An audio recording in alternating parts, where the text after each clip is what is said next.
Good morning, Alex and friends. I'm Grace.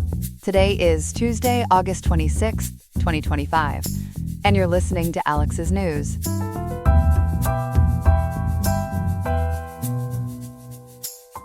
The weather in Riverside will reach a high of 85.2 degrees today, with a low of 71.1 degrees. It's a warm one out there, so remember to stay hydrated and perhaps plan for some indoor activities this afternoon. Coming up on Alex's News, we will be tackling a fascinating and important question regarding executive power. Can a president fire a Federal Reserve governor? We will explore the intricacies of that relationship and the implications.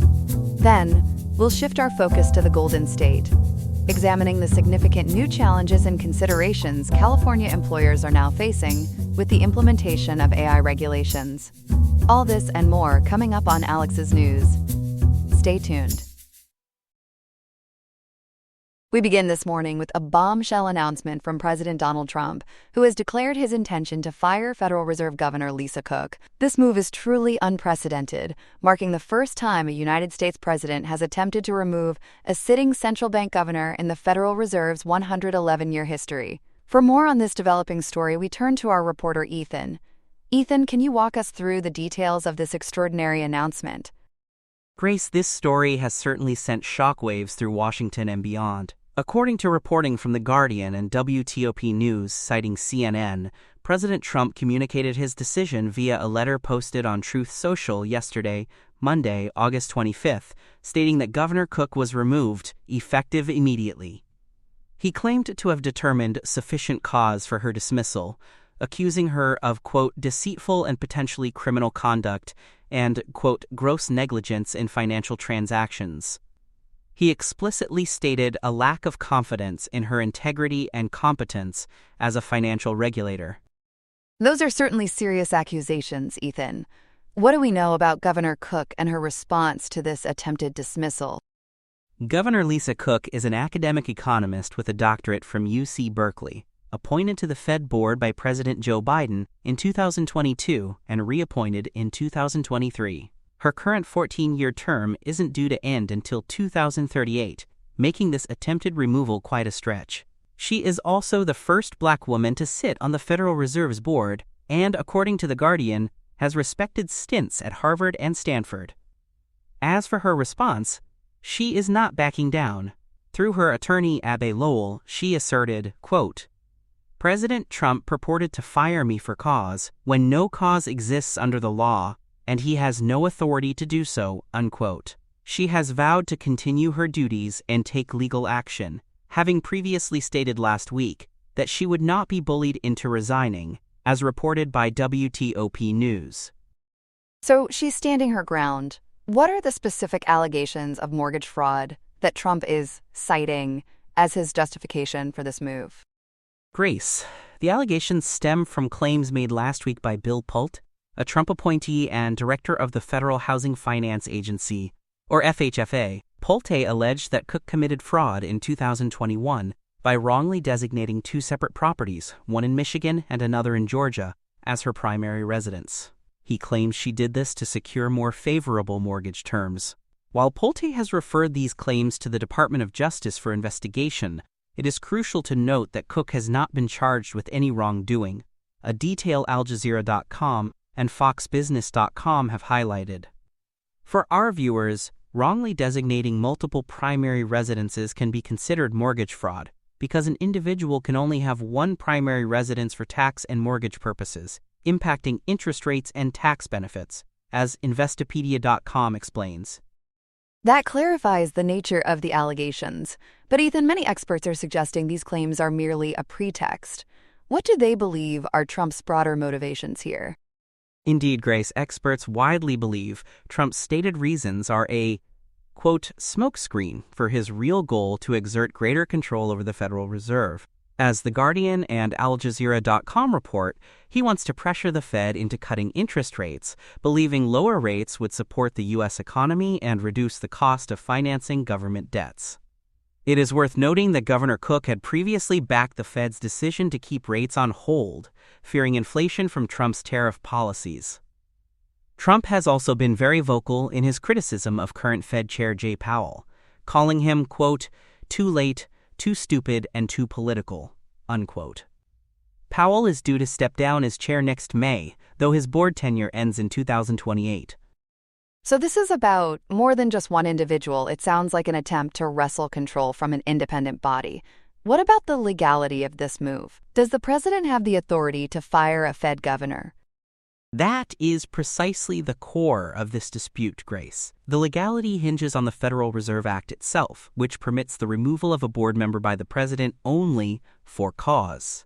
This provision is generally interpreted as requiring evidence of malfeasance, inefficiency, or neglect of duty in office, rather than simply policy disagreements. The defining legal precedent is the 1935 Supreme Court case, Humphrey's Executor versus United States, which affirmed Congress's authority to limit the president's power over independent agencies. While recent cases have adjusted this for single-director agencies, the Fed has been uniquely distinguished as a quasi-private entity.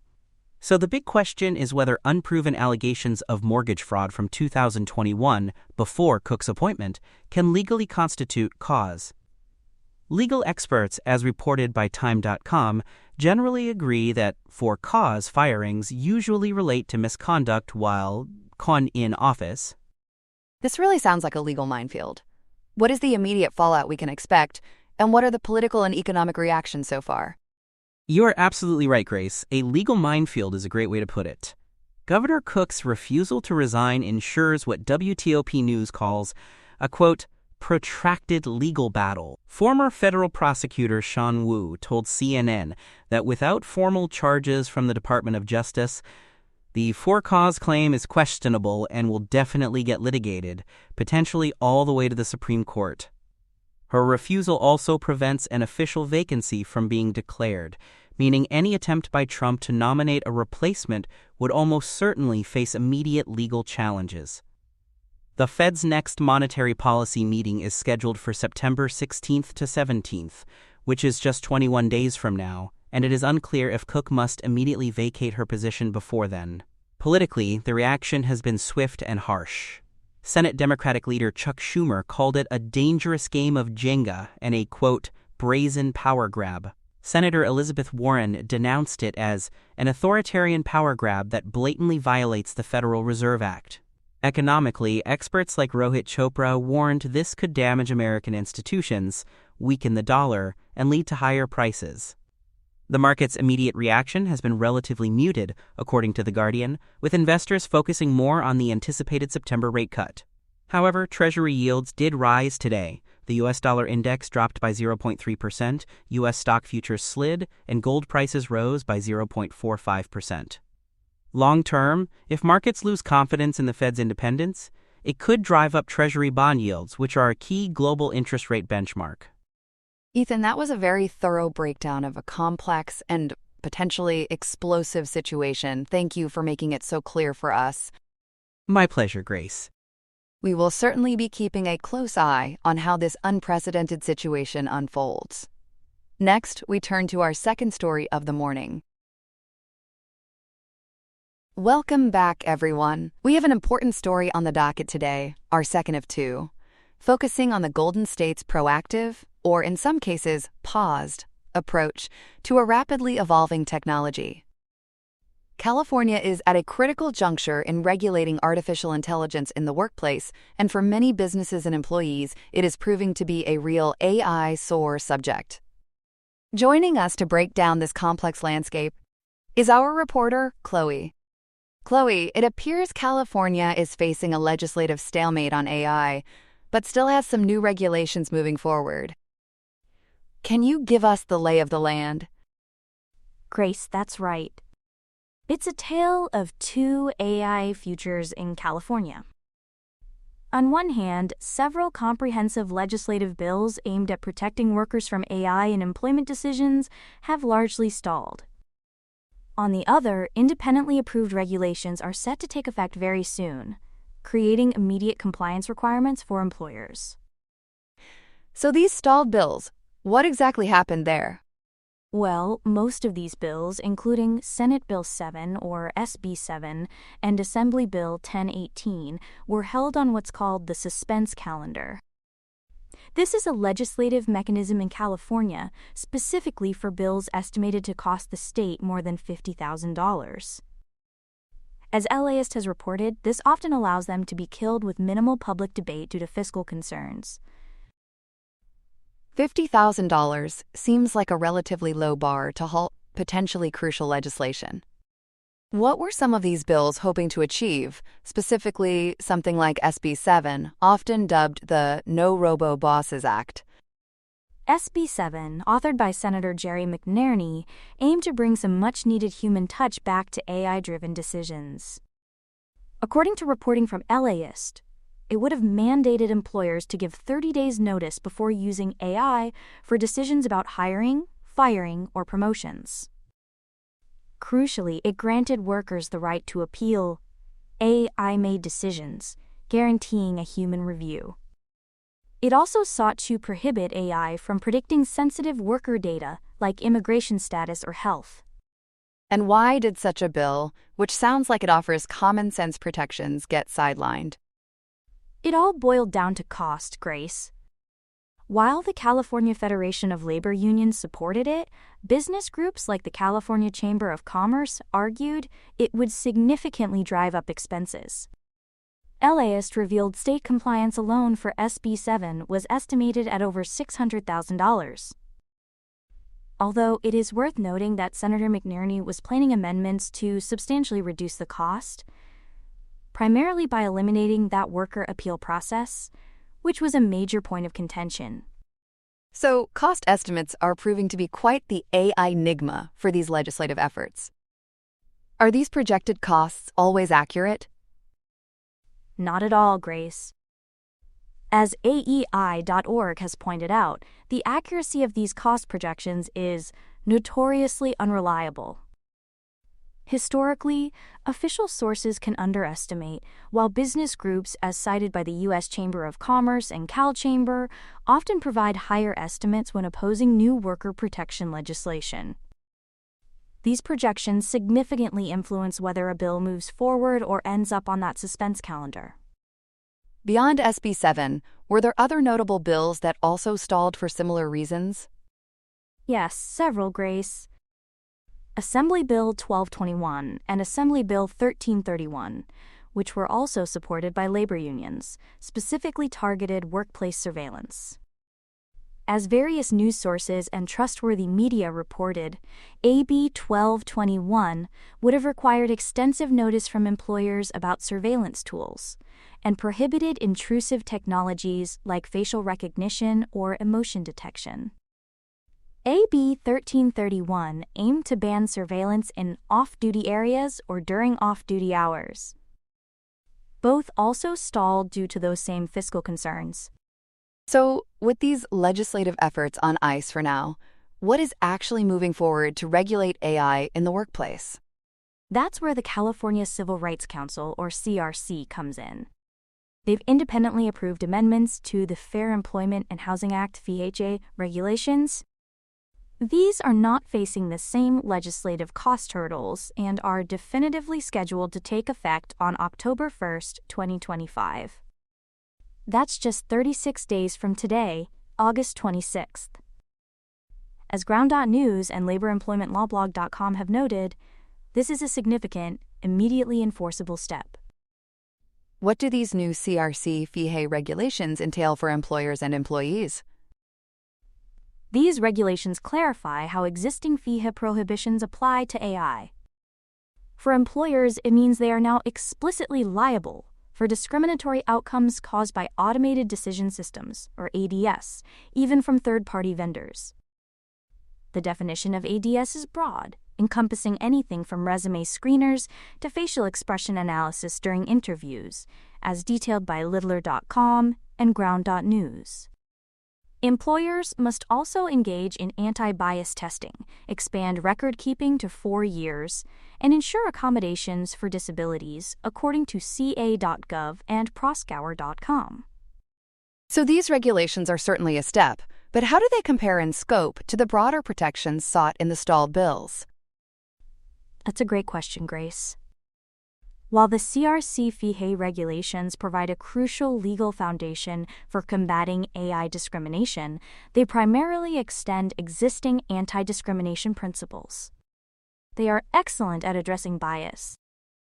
However, as Littler.com highlights, the stalled legislative bills proposed more prescriptive protections like explicit human oversight for AI decisions, worker appeal rights, and comprehensive limits on workplace surveillance, issues not directly covered by the new FIHA regulations.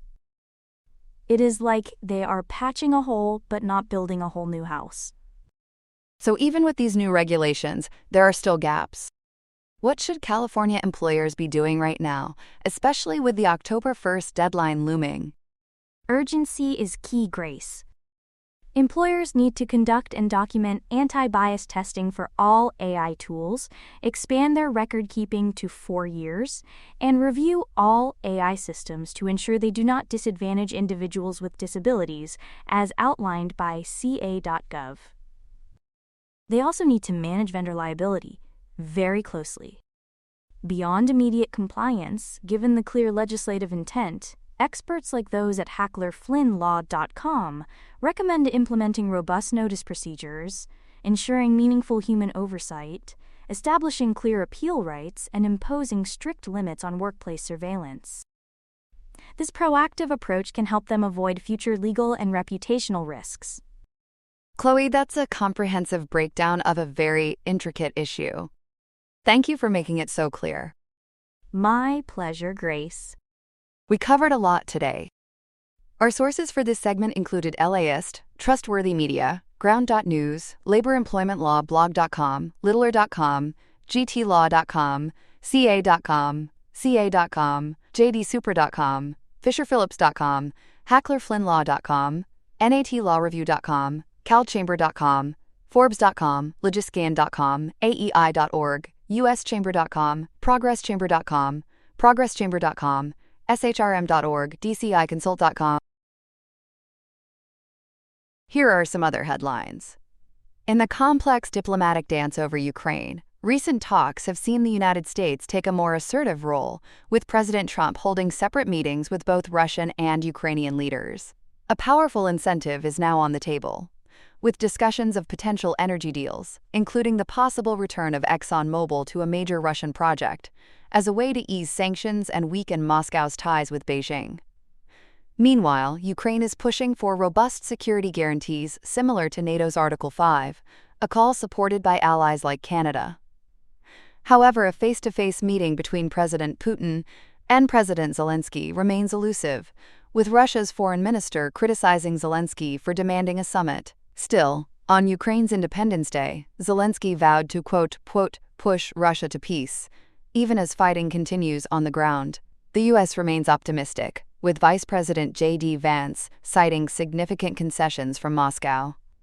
It seems Elon Musk has found a bitter apple to pick, filing a sweeping antitrust lawsuit against the tech giant and OpenAI. The suit, filed by Musk's companies xAI and X Corp, alleges the two have colluded to create an unfair monopoly in the AI sector.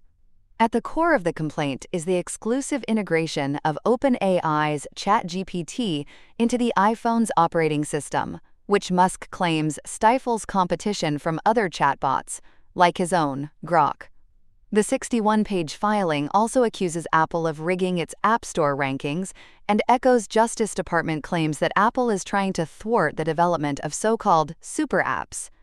This legal action is the latest chapter in Musk's long-running feud with OpenAI, a company he co-founded, with an OpenAI spokesperson calling the lawsuit a, quote, pattern of harassment. Keurig Dr. Pepper is brewing up a new strategy, announcing it will acquire Peet's Coffee parent company, JDE Peet's, for a staggering $18 billion. But, in a major twist, the company will then split itself into two separate, publicly traded entities, effectively dissolving the 2018 merger of Keurig and Dr. Pepper. The move will create a global coffee powerhouse with projected annual sales of $16 billion, and a separate beverage company focused on cold drinks like Dr. Pepper and 7UP, expected to generate $11 billion in sales. Company executives say this transformational moment will create two more focused businesses, though the news did cause an initial dip in the company's stock price. In Utah, a judge is sending the state legislature back to the drawing board. A district judge has ruled that the state's current congressional map is unconstitutional and must be redrawn for the 2026 elections. The ruling found that the Republican-controlled legislature unlawfully undermined a 2018 voter-approved initiative that created an independent redistricting commission.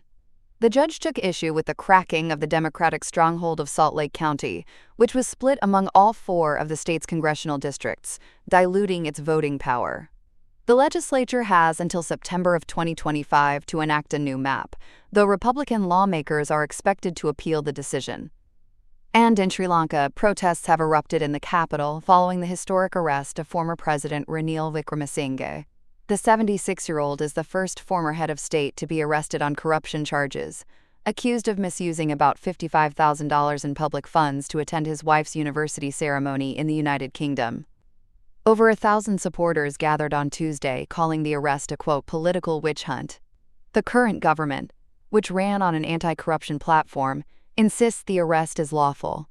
The former president, who is currently in a hospital intensive care unit for dehydration, joined a court hearing virtually and has been granted bail. That's all we have for now. Today's episode was made by Alexander King with Claude Sonnet 4.0, Gemini Pro 2.5, Gemini Flash 2.5, and Google Cloud Text-to-Speech. I hope you have a great day. I'll see you tomorrow, Alex.